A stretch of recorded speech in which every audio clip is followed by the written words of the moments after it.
मित्रों, हम जिस युग में जी रहे हैं उसे धर्मशास्त्रों में कलियुग कहा गया है। चारों युगों में इसे सबसे कठिन और शापित युग माना गया है। शास्त्रों के अनुसार जब कलियुग अपने चरम पर पहुंचेगा तब धर्म का पतन हो जाएगा और समाज में अधर्म का बोलबाला होगा। ऐसे समय में भगवान विष्णु कल की अवतार के रूप में इस धरती पर अवतरित होंगे और कलयुग का अंत कर एक नए धर्म युग की स्थापना करेंगे। लेकिन क्या आप जानते हैं कि भगवान श्री कृष्ण ने महाभारत के समय ही यह भविष्यवाणी कर दी थी कि कलयुग कैसा होगा और किस प्रकार समाज में परिवर्तन देखने को मिलेंगे। दोस्तों, क्या आपको पता है कि भगवान श्री कृष्ण ने महाभारत काल में ही बता दिया था कि आने वाला समय यानी कलयुग कैसा होगा। इतना ही नहीं, उन्होंने कलयुग के 5 कड़वे सत्य भी बताए जो आज हमारे सामने साफ तौर पर दिखाई दे रहे हैं। तो कौन से हैं वो 5 कड़वे सत्य? अगर आप भी इनके बारे में जानना चाहते हैं तो इस वीडियो को अंत तक जरूर देखें। और हाँ, अगर आपने अभी तक हमारे चैनल को सब्सक्राइब नहीं किया है तो सब्सक्राइब करके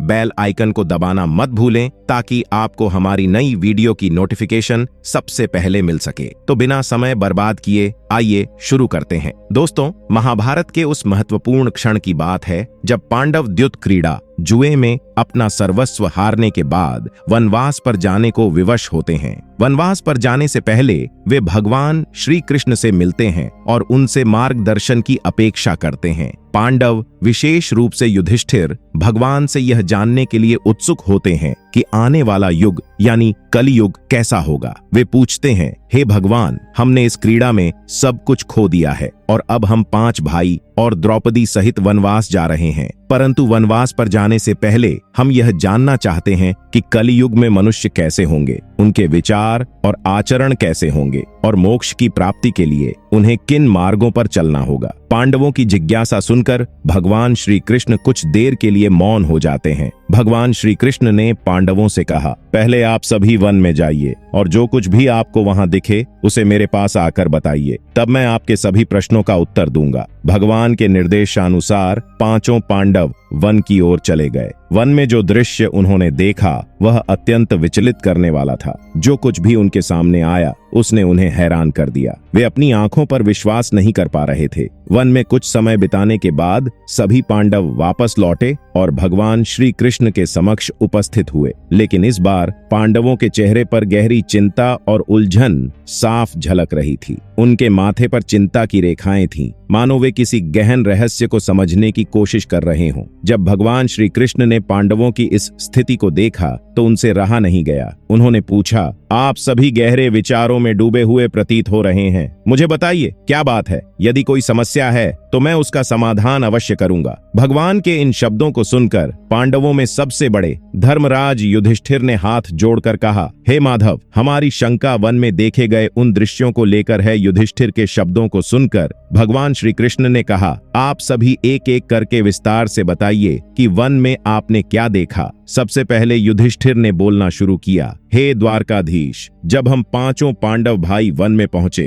तो हमने अलग अलग दिशाओं में भ्रमण करने का निर्णय लिया। जब मैं अकेला वन में घूम रहा था तब मैंने एक विचित्र दृश्य देखा। मैंने एक हाथी को देखा जिसके 2 सूर्य जैसे चमकते हुए दांत थे। यह दृश्य देखकर मैं आश्चर्यचकित रह गया। अब आप मेरी इस शंका को दूर करें कि भला एक हाथी के 2 सूर्य जैसे चमकते दांत कैसे हो सकते हैं। इसके बाद अर्जुन की बारी आई। अर्जुन ने अपनी अनुभूति बताते हुए कहा। अर्जुन के बाद भीम अपनी अनुभूति बताते हुए कहते हैं, हे द्वारकाधीश, जब मैं वन में भ्रमण कर रहा था तो मैंने एक ऐसा पक्षी देखा जिसके पंखों पर वेद की रचनाएं लिखी हुई थीं और वह मुर्दे का मांस खा रहा था। यह दृश्य देखकर मैं स्तब्ध रह गया कि कोई ऐसा पवित्र पक्षी मृत शरीर का मांस कैसे खा सकता है। इसके बाद भीम ने अपनी शंका प्रकट की। मैंने एक गाय देखी जिसने अपने बछड़े को जन्म दिया था, परंतु जन्म देने के बाद वह अपने बछड़े को इतनी जोर से चाट रही थी कि उसके शरीर से खून निकलने लगा। ये देख मैं बेहद हैरान हो गया कि कोई माता अपने ही बच्चे के साथ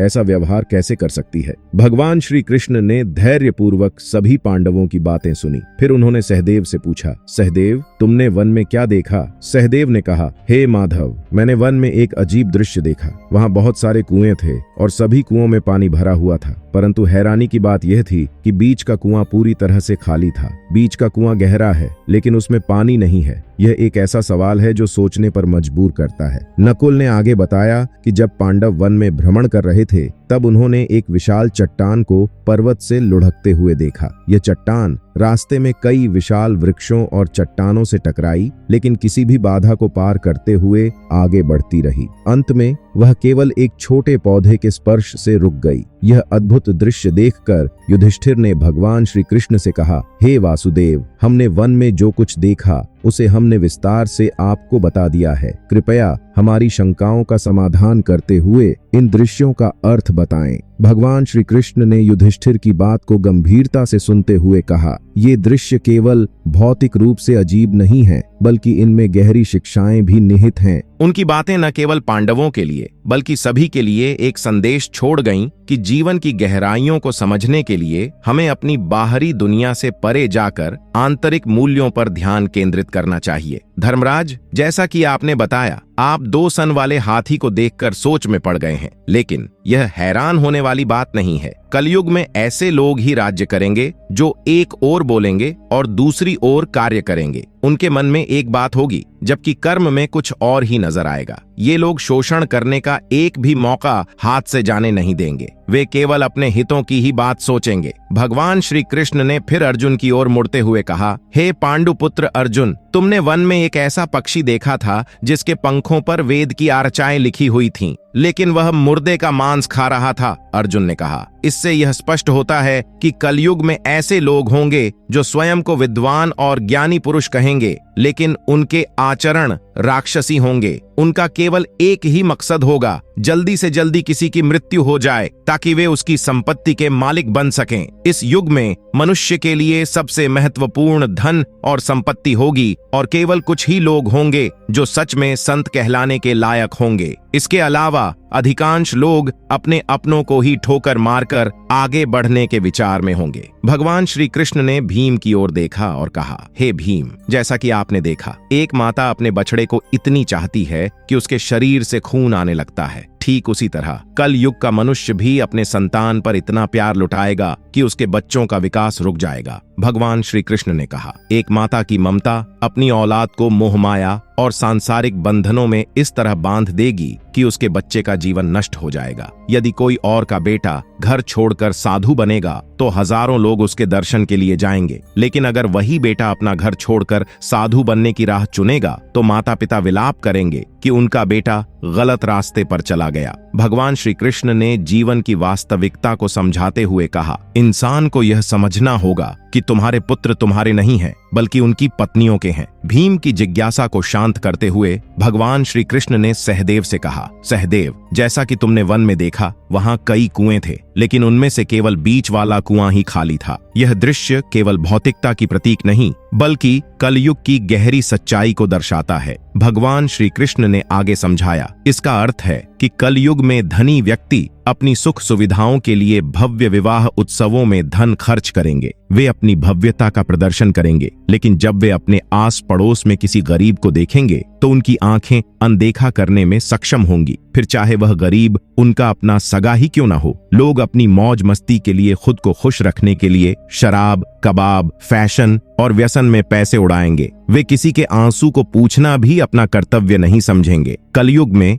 धन के असमान वितरण की स्थिति ऐसी होगी कि धनी लोग अपनी ऐश्वर्य में डूबे रहेंगे, जबकि गरीब एक एक दाने के लिए तरसेंगे, और इसी कारण से कई लोग कठिनाइयों का सामना करते हुए जीवन के संघर्ष में ही मर जाएंगे। भगवान श्री कृष्ण की इस कटु सच्चाई को सुनकर सहदेव थोड़े दुखी हो जाते हैं, लेकिन इस वास्तविकता के सामने वे क्या कर सकते हैं। ऐसे में भगवान श्री कृष्ण ने नकुल से कहा, नकुल, जैसा कि तुमने वन में देखा, एक भारी चट्टान पर्वत से लुढ़ककर कई विशाल वृक्षों और जीवों से टकराती है, लेकिन कोई भी उसे रोकने में असमर्थ है। अंततः एक छोटे से पौधे का स्पर्श उसे रोक देता है कि कलयुग में मनुष्य की बुद्धि क्षणित होती जाएगी और उसके जीवन का पतन अवश्यंभावी होगा। इस पतन को धन रूपी वृक्ष नहीं रोक पाएगा, परंतु हरिनाम रूपी एक छोटा सा पौधा व्यक्ति के जीवन के पतन को रोकने में सक्षम होगा। अतः कलयुग में हरिनाम ही मोक्ष का एकमात्र मार्ग होगा। अगर व्यक्ति धन के लालच को छोड़कर भगवान की भक्ति में रम जाएगा